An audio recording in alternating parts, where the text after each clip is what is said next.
What's up, guys? Welcome to a new month. We are back with a big day of MLB action here on Wednesday, May 1st. The Tuesday games don't look like they're going so hot, guys. We got a very annoying performance there for the New York Knicks. Pretty epic collapse there by them. It looked like we should have that -3.5. Definitely looking to work out in the end, but it did not. They ended up losing that game in overtime, so that was pretty disappointing. We saw two of the worst offensive teams in baseball combined to score over 9 runs, so that was a tragedy in the Minnesota-Chicago White Sox game. We saw the Cubs only score 2 runs in their game against the Mets.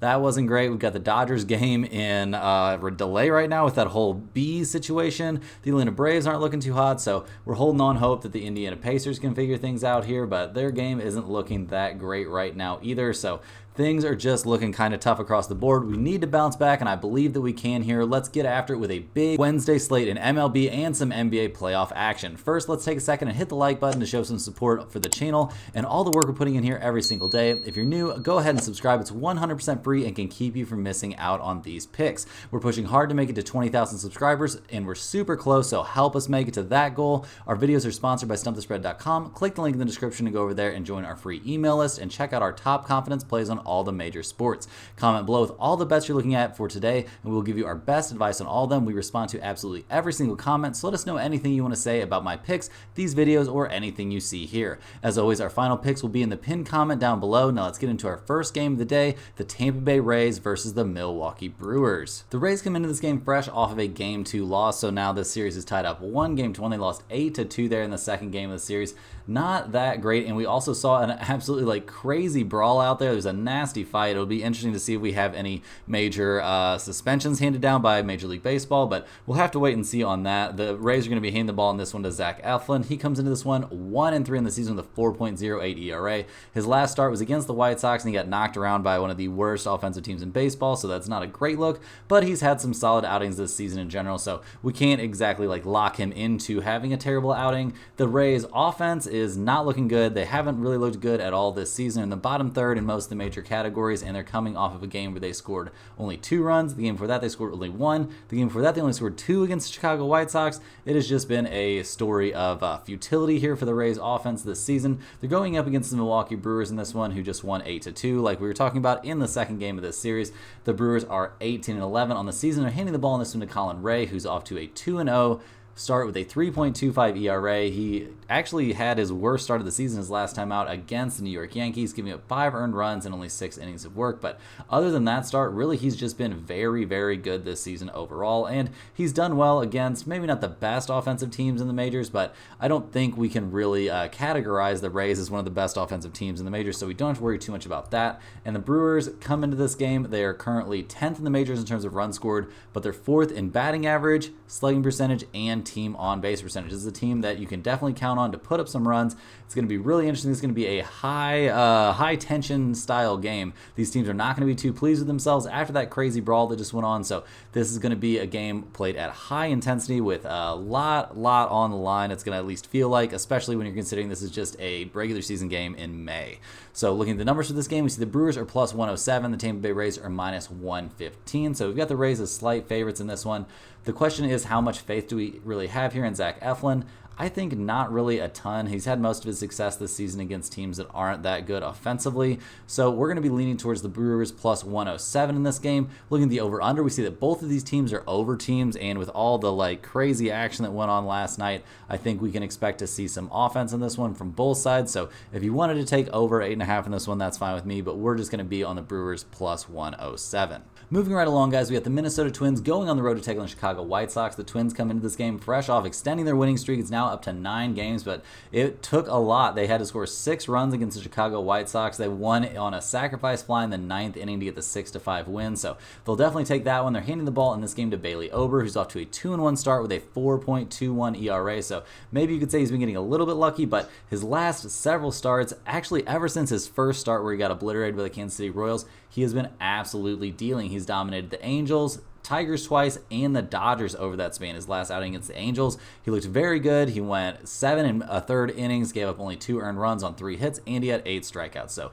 they have to be feeling great with Ober out there on the mound, and the Twins' offense has been coming alive here lately for sure. They're up into the middle of the pack after being one of the worst offensive teams in baseball at some points early in the season. So definitely have to feel good about how the Twins are playing right now, and the White Sox can't really feel too good about anything that's going on this season in general. They're 6-24 on the year, and things just aren't working out. They're handing the ball in this one to Chris Flexen, who's 1-3 with a 5.11 ERA. He is coming off 3, I would say we can count that as 3 good outings, and his last time out, it was a start. He hasn't been making starts in general this season. This is going to be his 4th start, but his 6th appearance. So his last time out against the Tampa Bay Rays, he gave up only 2 hits over 5 innings. So that was a very, very good outing for him, and seemingly gave his team the impetus to get him back out there on the mound.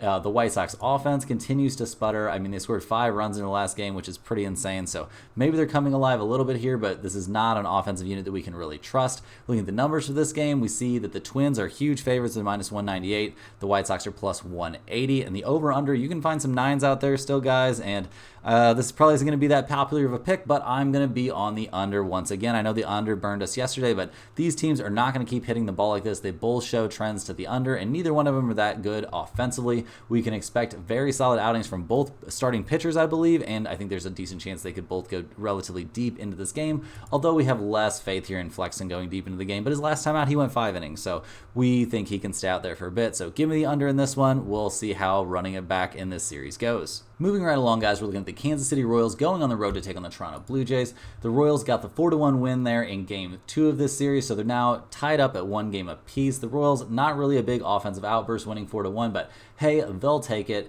They're handing the ball in this one to Seth Lugo, who's 4-1 to start this season with a 1.66 ERA, so he's been absolutely dealing out there. His last start against the Detroit Tigers, he went 7 innings, gave only 3 hits, had 9 strikeouts and 2 walks. He did not give up any runs, so it was a little bit of a bounce back from a kind of rough outing against the Baltimore Orioles, but in general, this season, he has been absolutely dealing. The Kansas City Royals offense has not looked great. The question in this one is, are we going to see Salvador Perez out there? It looks like we definitely will. All signs are pointing to the fact that he'll play. Again, he did play on the 29th, which was a little bit up in the air whether or not he would, so we definitely expect to see him out there, and that's really the engine that makes the Kansas City Royals offense go. They're going to need to continue scoring runs here going up against the Blue Jays, who had a little 2-game winning streak going there for a second before losing Game 2 of this series.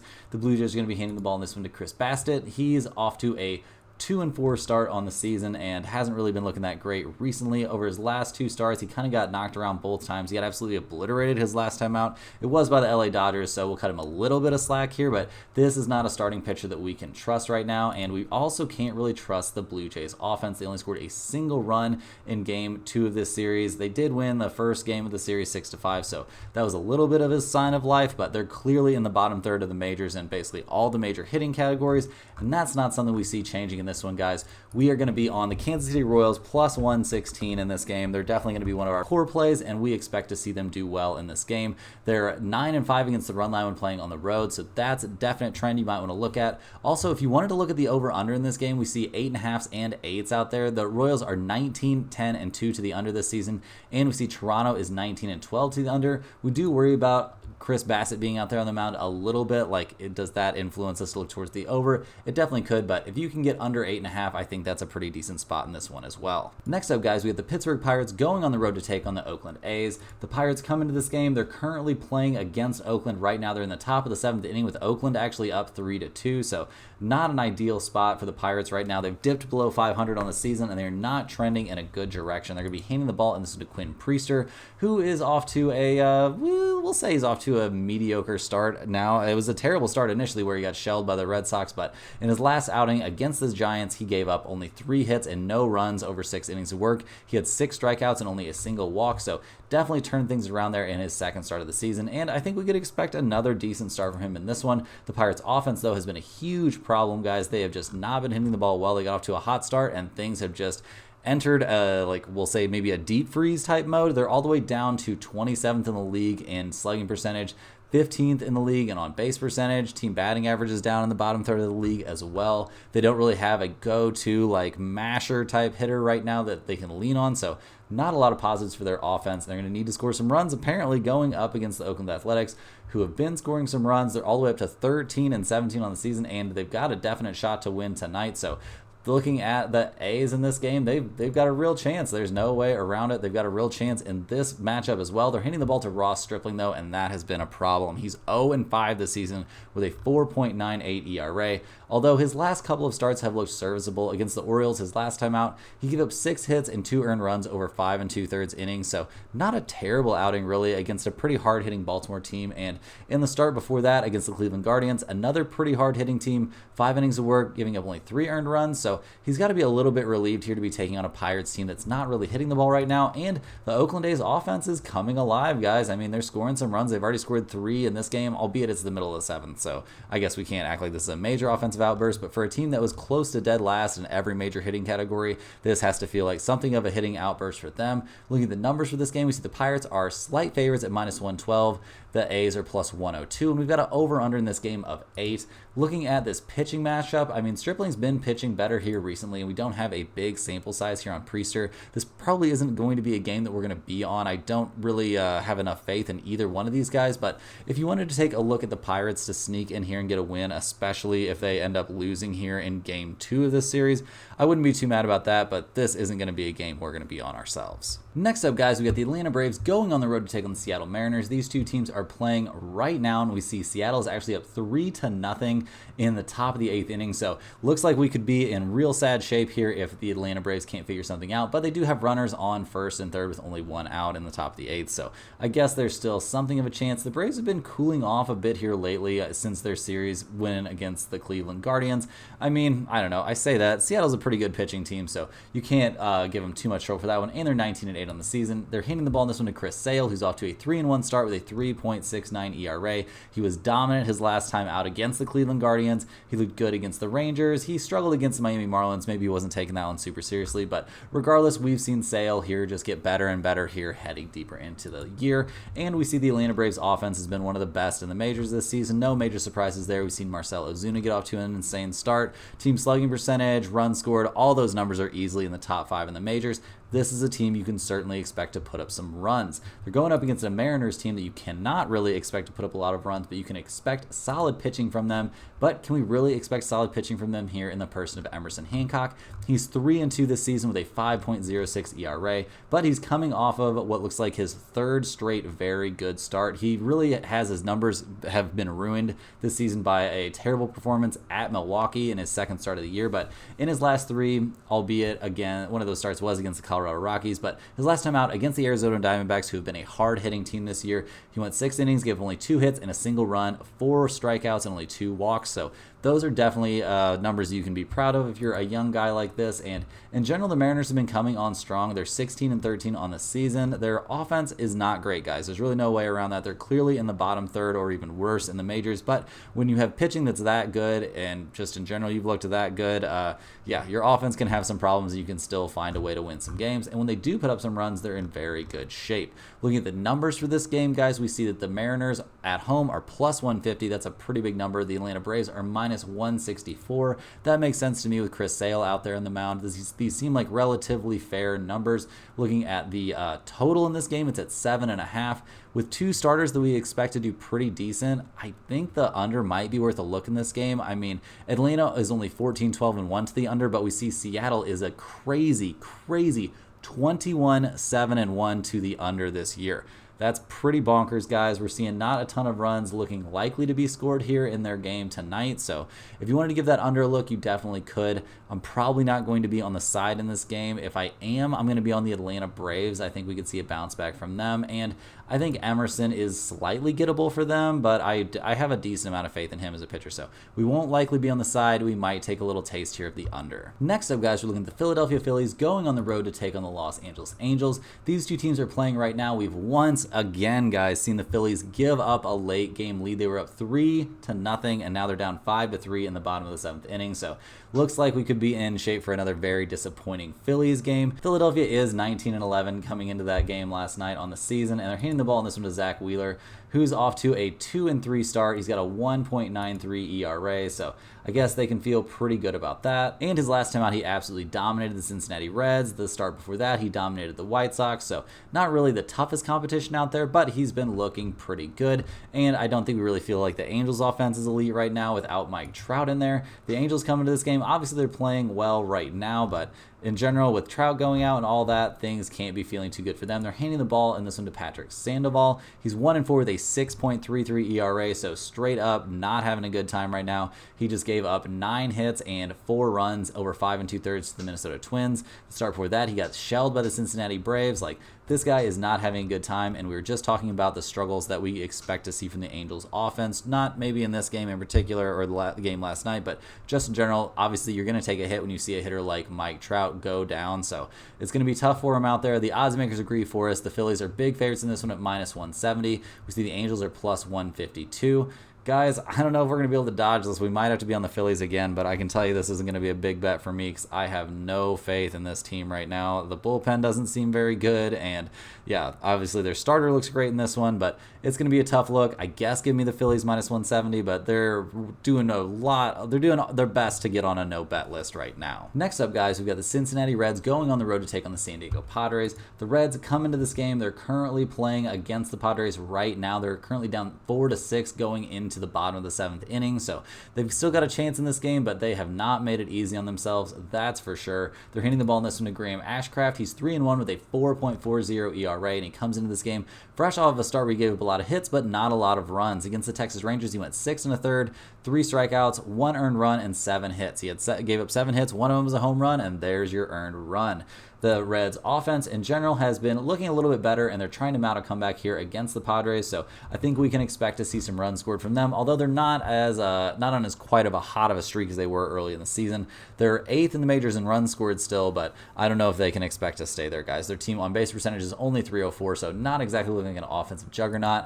The Padres come into this game, they're looking to snap a 5-game losing streak if they can win here on Tuesday night, but they're going to have to hold on. It looks like it might get a little bit sketchy there down the stretch. They're handing the ball in this game to Joe Musgrove. He's 3-3 with an ERA near 7, so he has not gotten off to the start he wanted to this season. In his last time out against the Phillies, he got absolutely shelled. He gave up 7 earned runs in 3 2/3, so not great, but that hasn't necessarily been the norm for him this season. That's by far his worst start, but he's given up at least 3 earned runs in his last 4 starts in a row, so I don't think we feel great about how he's looking out there on the mound. But the Padres offense in general this year has been very, very good. They're doing all they can to prop up this relatively not great looking pitching staff.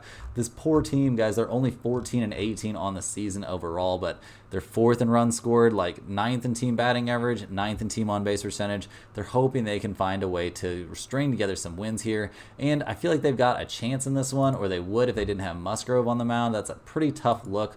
I think out of these 2 starters, neither one of them are looking too hot, but my favorite one in this game is definitely Ashcraft. So looking at the numbers, the Reds are +125, the Pirates are -135. This is kind of a tough game to figure out, guys. I mean, I tend to look towards the Reds +125 in this one, but we also have an interesting over-under number. Both of these teams are basically 50-50 over-under teams, but we've got an over-under of only 8 with 2 starters out there that we don't super trust, and 2 teams that are definitely capable of putting up some offense. So go ahead and give me a taste of the over in this game, over 8. I think we see enough offense to get the job done. Moving right along here, guys, we've got the New York Yankees going on the road to take on the Baltimore Orioles in Game 3 of that series. The Yankees are going to be looking to avoid a 3rd straight loss. They lost Game 1 2-0. They lost Game 2 4-2. They're 19-12 on the season, and doesn't feel like the arrow is pointed in the right direction right now for the Yankees. They're handing the ball in this one to Luis Gil, who's 1-1 with a 4.01 ERA. He comes in this game fresh off a very tough outing against the Milwaukee Brewers, where he gave up 5 earned runs on 6 hits through only 5 innings of work.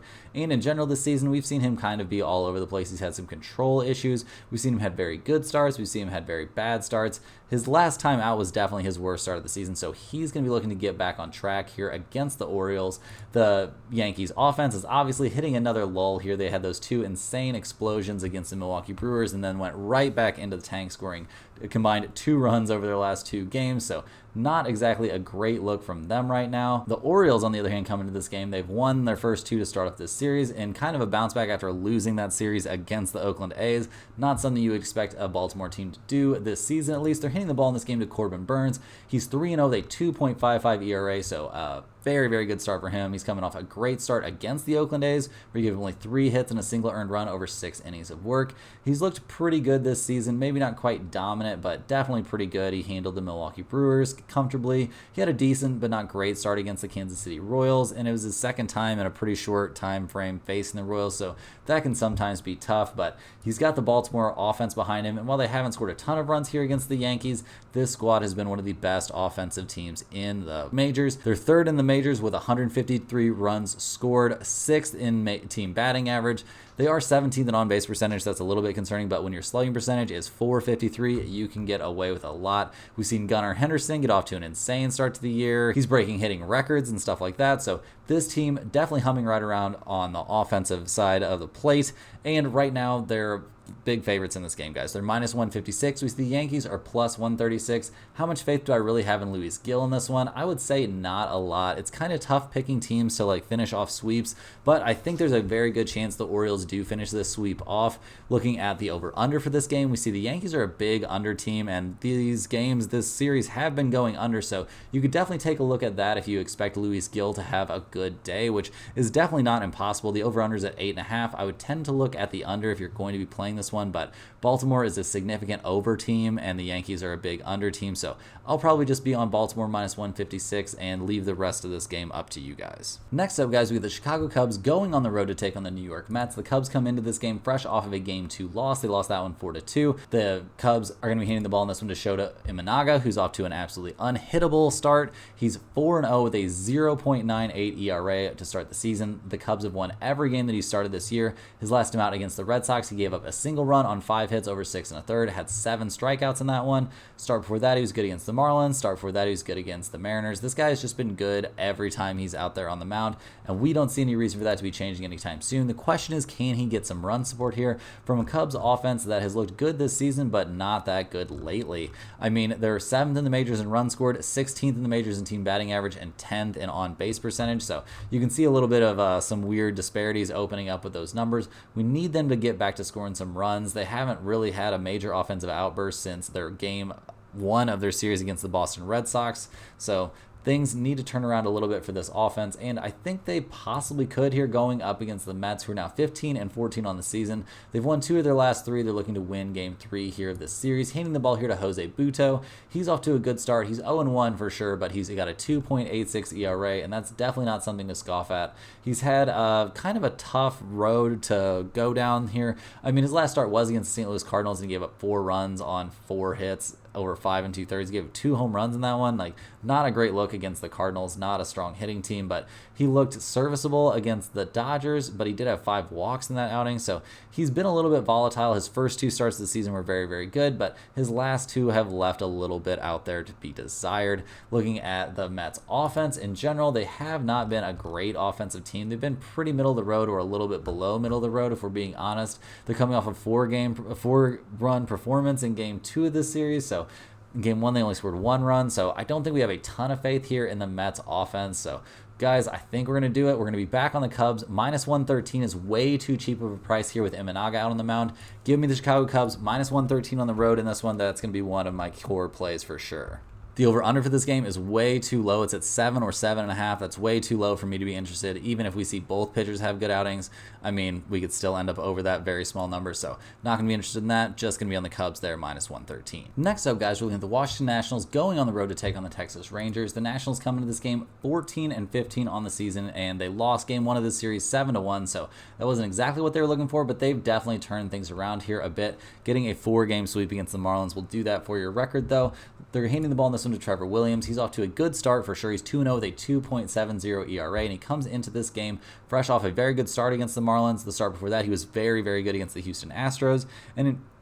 And in general, this season, he really hasn't had any terrible outings. He keeps his team in the games. We've seen the Nationals win 4 out of the 5 games that he's started this season, so they have to feel good handing him the ball, and they have to feel pretty good about how their offense has looked. I mean, obviously, the offense didn't look great in Game 1 of this series, scoring only a single run, but hey, they're definitely a team that could be on the rise a little bit hitting the ball. We've seen CJ Abrams get off to a good start. He's definitely looking like their premier hitter right now, but they're only 12th in the majors in on-base percentage, which I say only, that's really not so bad for a team that came into this year with very, very little hype around them. They've scored 117 runs, is only 19th in the majors, so I think we could actually see this offense maybe do a little bit better here in Game 2. Obviously not going to do much worse when you only scored 1 run in Game 1. They're going up against the Texas Rangers, who are 16-14 on the season, and are handing the ball in this one to Andrew Heaney. He comes into this game 0-3 with a 6.26 ERA, so not great. His last time out, he got knocked around by the Seattle Mariners of all teams. Seattle, one of the worst hitting teams in the majors, so can't feel good to be giving up 4 earned runs on 5 hits over 6 innings to them. He did have 7 strikeouts and no walks, but that's his first outing in 4 outings to not have a walk given out, or at least 2 walks given out, so we don't super trust this guy's control. And how much can we trust the Texas Rangers offense? They've been looking a little bit better lately. I mean, over their last 2 games, they've scored 4 and 7 runs respectively, so not terrible, but they also have to be just kind of as a team pretty disappointed that they saw Scherzer get scratched from his rehab start, so that's a big step back. Who knows when we'll actually see Max Scherzer out there on the mound, but this team, they're 14th in the majors in on-base percentage, 14th in the majors in runs scored, so those numbers kind of make sense. They're 11th in team batting average. We have seen Josh Smith get off to a hot start, but we've seen Garcia really calmed down for them. He got off to a very hot start and is kind of fading back to where you have kind of expected him to be. Looking at the numbers for this game, we see the Nationals are plus 142, the Rangers are minus 148, and we've got an over-under of 9. We see that Washington is an MLB best 13-3 against the run line when playing on the road this season, which is pretty interesting. I mean, do we have very much interest in the run line in this one? We see if you take them plus 1.5, they're all the way down to minus 140, so I don't think I'm too interested in that, guys. I think I'd rather just take them plus 142 here with Trevor Williams out there on the mound and roll the dice and see if they can get this win. I think we'll see their offense bounce back a little bit. I don't have a ton of faith here in the Rangers starter, so give me the Washington Nationals plus 142. This is going to be one of my core plays. It doesn't feel great betting on the Nationals, but I think they're in a good spot. Next up, guys, we're looking at the Cleveland Guardians going on the road to take on the Houston Astros. Cleveland comes into this game. They've lost 2 in a row now. They lost game 1 of the series 10-9 on a walk-off, so that can't feel great. You don't want to lose to a 2-run walk-off home run. Cleveland's been one of the best teams in the majors here in the early goings. They're 19-10 on the season, but it kind of feels like they've been fading here a bit down the stretch. Over their last 6 games, they're only 2-4 overall, so not the direction they were hoping to be headed in. They're handing the ball in this game to Tristan McKenzie. He's 2-2 with a 4.91 ERA, and he's coming off of a serviceable, I guess, but not great start against the Boston Red Sox.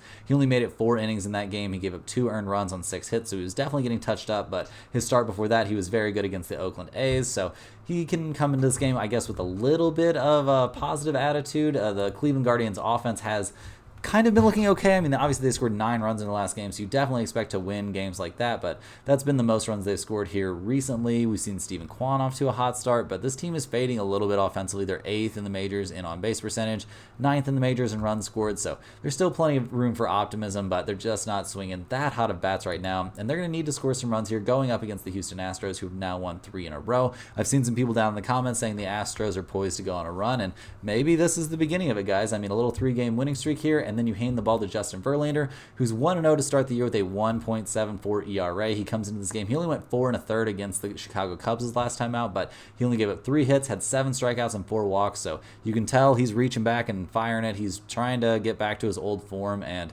through 2 starts this year, he's looked very, very good, and while we've only seen the Astros go 1-1 in those starts, having their ace out there on the mound has to give them a lot of confidence, and their bats are starting to turn around, guys. They've scored 12, 8, and 10 runs over their last 3 games. Yeah, that'll definitely work. You can score that many runs, you're going to win some games. Look at the numbers for this one. We see the Guardians are plus 148. Houston's minus 170, so that's not exactly great. We see Cleveland is 12-4 against the run line when playing on the road. Houston is only 5-8 against the run line at home, but we're going to take a little peek here and see what the Houston run line is looking like. If you take them minus 1.5, you get them at plus 122. I don't know, that's a little bit enticing, guys. I mean, that feels better than taking a minus 170, but I feel like that's the safer play here, even with the red-hot Houston Astros bats. I tend to just take them minus 170 and not take them to cover that number. Also, interesting thing to look at here, we see both of these teams with big trends towards the over, and we see a normal over-under number of only 8.5, so you just need 9 total runs for this one to cash, so we might take a little glance here at the over in this one, but with Verlander out on the mound, that seems a little bit sketchy, and the Cleveland bats haven't looked great, so we'll probably just stick with Houston minus 170, but if you wanted to charge one up and take them -1.5 to get the good number, I wouldn't blame you there. Switching gears here a little bit, guys, we're going to go ahead and look at the 2 NBA playoff games here on the slate. The first one we've got is the Miami Heat going on the road to take on the Boston Celtics in this one. Boston is looking to close this thing out at home. They're up 3-1, but they just got some very bad news in Game 4 there. We saw Porzingis go down with a calf injury, or I think that's technically what they're calling it. I can't remember what the exact injury is, but the moral of the story is he's going to be out for a bit, at least several games is the news that's coming out right now. So we will not see him here in this game. It also sounds like we will not be seeing Rozier in this one either, which is pretty disappointing. And also we will not see Jaime Jaquez Jr., which is a big deal here for the Heat. But looking at this game in general, the Celtics in Game 4, that was really the Derek White game. He went absolutely crazy in that one. He is the main reason they won that game. We haven't seen, I wouldn't say fantastic play here from Jason Tatum or really Jaylen Brown, but it was a good sign that they were able to just get out of Derek White's way and let him go off. He had 8 made 3-pointers in that game, 38 points, very, very solid.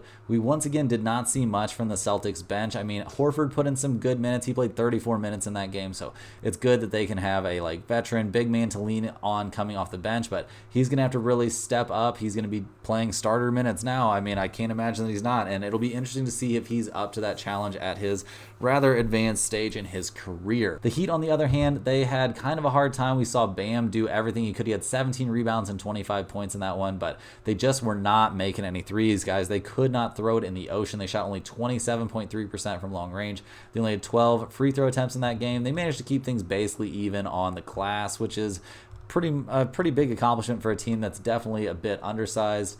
But yeah, other than that, not a ton of positives here for the Heat. They did manage to steal one game in this series. The question is, can they steal another one or keep things very close in this game? We're looking at the numbers for this one in Boston is -14. So guys, we definitely like the Miami Heat a decent amount at +14 in this one. They're going to be in desperation mode. You know, this is a team that plays hard all the time. They've been one of the best teams against the spread on the road this season. They were 26-16-2 against the spread when playing away from home. Obviously, the playoffs is a little bit different of a beast, but I don't really expect Boston to have an amazing night. I mean, maybe they will. Maybe it's a little bit of a bounce back, but I think we'll see their shooting take a little bit of a dip, and they might take their foot off the gas a little bit, and they're going to have to try and play here without Porzingis. So giving the Miami Heat +14 if you can still find it, or 13.5, or maybe it'll get up to 14.5. We'll have to see, but I like the Heat in this one a decent amount. We see both teams, or at least the Heat, with a trend to the under when playing on the road, but the over-under for this game is only 199.5, so I'm a little bit scared away from that one, but if you wanted to take a taste of the under, I guess I can't blame you. The only other NBA game on the slate for tonight, guys, is the Dallas Mavericks going on the road to take on the LA Clippers. They're going to be playing in Game 4 of that series, or Game 5 of that series, with the series currently tied up at 2 games apiece. A big question mark in this one is the health of Luka. We already see that Kyrie has been ruled out here for Game 5, so that's pretty interesting. Luka has been dealing with injury. We've also seen Tim Hardaway Jr. be having some injury problems, but Luka has a sprained knee. Technically, it must not be that badly sprained though, because he is probable for this game. We saw him with all kinds of crazy tape on his knee. It'll be interesting to see what kind of tape job they do with him, but I think that was mostly just to reduce swelling and maybe a little bit of placebo effect there to help him feel a little bit better. But we're not going to see Tim Hardaway Jr. in this game either, so that's going to be a little bit tough for the Mavs. They're not going to be exactly at full strength, but I think they feel pretty good about their ability to play better than they did there in Game 4. The Clippers come into this game. They're going to be a little banged up, obviously, without Kawhi in there, but other than that, they're showing a clean bill of health. There in Game 4, we saw Paul George really go crazy. That was not a playoff P appearance. That was a PG-13. I don't know what the nickname for good Paul George is, but he scored 33 points. We also saw Harden play amazing, so crazy that he's kind of looked decent here in the playoffs. Has been the first time maybe in his whole career that he's looked good in the playoffs, so we'll see if he can keep this going. Also, we saw the Clippers bench look very good in that game, and all of those things combined to go their way. They only won this game by 5 points. We saw Kyrie Irving go absolutely bonkers. Luka had a hard time once again. Maybe that knee is bothering him, and we didn't see anybody else on the Mavs really step up. I mean, Derrick Jones Jr., I take that back. Derrick Jones Jr. had a very good game, but he's not going to be scoring enough points or really doing enough out there to turn the tide in this game. We're going to just need to see Luka and Kyrie look amazing. It'd be great if they could get something from Gafford, but he has kind of been something of a no-show in this series, so hopefully he can figure things out. Looking at the numbers for this game, we see the Clippers at home are plus 2.5, so that's kind of intriguing, guys, but we also see that Dallas is 28-15 against the spread playing on the road this season, so I think we're going to be on the Dallas Mavericks in this game. I expect Luka to bounce back here a little bit. I think we can expect to see big things from Kyrie, and most importantly, guys, I think we're going to look at some regression here from Paul George. He's not going to shoot that well again, and we always expect Harden to have bad games in the playoffs, especially in important moments, so give me the Mavs in this game, but we might be looking here at the under a decent amount. We see Dallas, they're a slight under team when playing on the road, but the Clippers are a big under team at home. Their last game was pretty high scoring, 116-111, and we're looking at a number of 207.5 in this one. But in the last game, guys, we saw the Clippers shoot a staggering 62.1% from three. We're not going to see that again. I think we'll see relatively similar numbers across the board here from the Mavs. So go ahead and give me a little taste of the under in this one as well. That's all the games we have for today, guys. Hit that like button for good luck on all your bets and subscribe to the channel if you're new. Let me know in the comments any questions you have on today's slate. Thanks for watching. You can click the link in the description to check out stumpthespread.com, and we'll see you guys tomorrow for more sports betting action.